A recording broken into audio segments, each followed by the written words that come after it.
So there I was, walking through the Walmart toy aisle, like every middle-aged man usually does, when something caught my eye. I nearly had a heart attack from what I saw next. Beast Wars.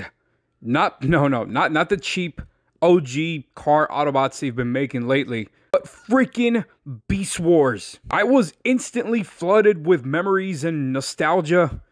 God, I can still see it so clear in my mind. It's 1998. I remember how I used to wake up an hour early every morning so I could watch the latest episodes just before the school bus picked me up for school. God, I can still hear the theme song after all these years playing in my head.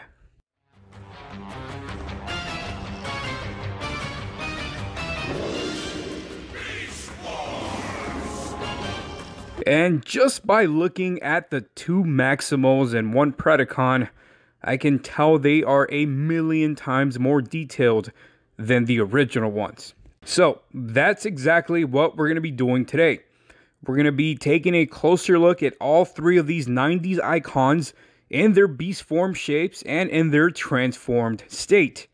And I'm also going to do a direct comparison, one by one, between these new updated retro designs and the original ones that inspired it. Y'all gonna be in store for some major nerdage, so you've been warned. So, the first Transformer we're looking at is Black Arachnia, and as you can see from her beast form, she was a Black Widow Spider. In the show, she originally started out as a Predacon, which is the Beast Wars version of Decepticon, but she eventually fell in love with Silverbolt, who happens to be one of my favorite characters in the show, by the way. I mean, just look at this thing. It's a frickin' wolf and eagle combined.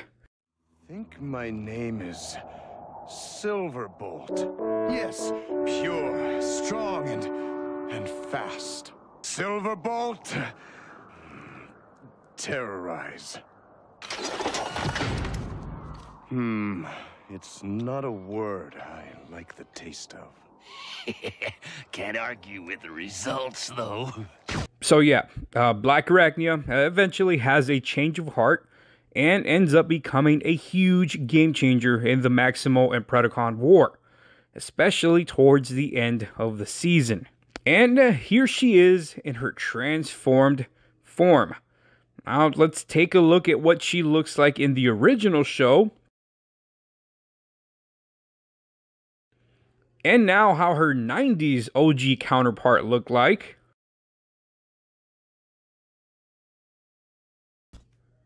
And how she looks like now with the newly released retro upgrade. As you can see, this newly released retro refreshed version is not only a million times better than the original toys released back in the 90s, but it's actually come damn close to what they originally looked like in the show. Oh god, I can't believe I actually thought the original's 90s toys looked good when they came out back in the day. Wait till you see the rest of these toys. Geez, they barely even resemble their show counterparts.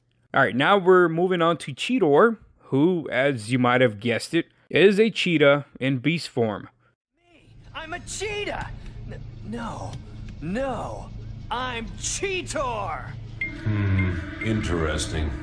Now, Cheetor is pretty much Bumblebee, but in the Beast Wars universe, he's a yellow cheetah instead of a yellow Volkswagen Beetle. Just like in the car Transformers, Cheetor is Optimus's right-hand man and one of his closest allies. In the show, Cheetor was mostly the young and dumb newbie, always getting himself into trouble, partly due to his childlike innocence, inexperience, and sense of wonder.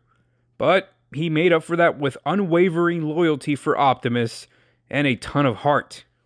And as you guys will soon see, this newly revised version is way more truer to its show counterpart, with incredible amounts of little details and expressions. So, you know what, let's actually take a look at the show's version of his beast mode, and then the 90s OG toys, beast form, and now the retro upgrade version. And once again, the modern version not only does the show justice, but longtime fans as well. And as you guys can see, even in its quote-unquote robot form and in its transformed state, the newly refreshed version of Cheeto looks a million times better than the original 90s one that came out. Like I said, when I was a kid in the 90s, these things felt like they were as close as it could get. It just looked so good. And boy, like going back and watching the show now after being a grown man, it's like, damn, those 90s toys weren't even close.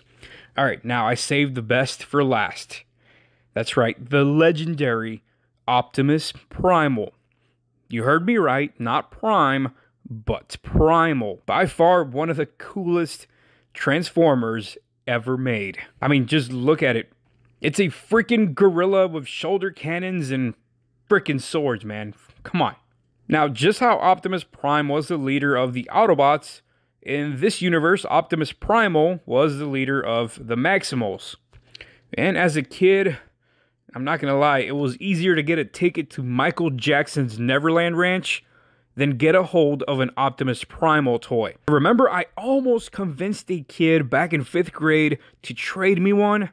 Man, I had 3 Transformers I was gonna give him for that one Optimus Primal, man. I remember we were just waiting for the bus to pick us up right after school, and like some elementary grade drug deal, I came up to him and said, "You got the stuff?" He slowly unzipped his book bag, revealing those ever so badass shoulder cannons. And although hesitant, he slowly started pulling him out, and then, suddenly, the damn school bus arrived. He quickly looked at me, then down at his Optimus toy, then back at me, and said, "Sorry, I just can't do it." Boy, I was crushed. But here we are 23 years later, and joke's on him because I got my Optimus after all. Now let's take a look at the show's beast form version of Optimus. And now let's take it back to the OG 90s toys version. And finally, the modern version. And of course, as you guessed it, and as you might have guessed it, it only gets better or worse, depending what version you're looking at, in his transformed state. Here's what the show version of his transformed state looks like. And now the 90s toys. And this updated modern version. And there you guys have it. Major props to Hasbro for bringing back some of my favorite childhood memories. These newly upgraded designs are a home run. And you better believe I'll be hunting down the rest of the crew. So, until next time, fellow Maximals. Until next time. I'm a cheetah. No. I'm Cheeto.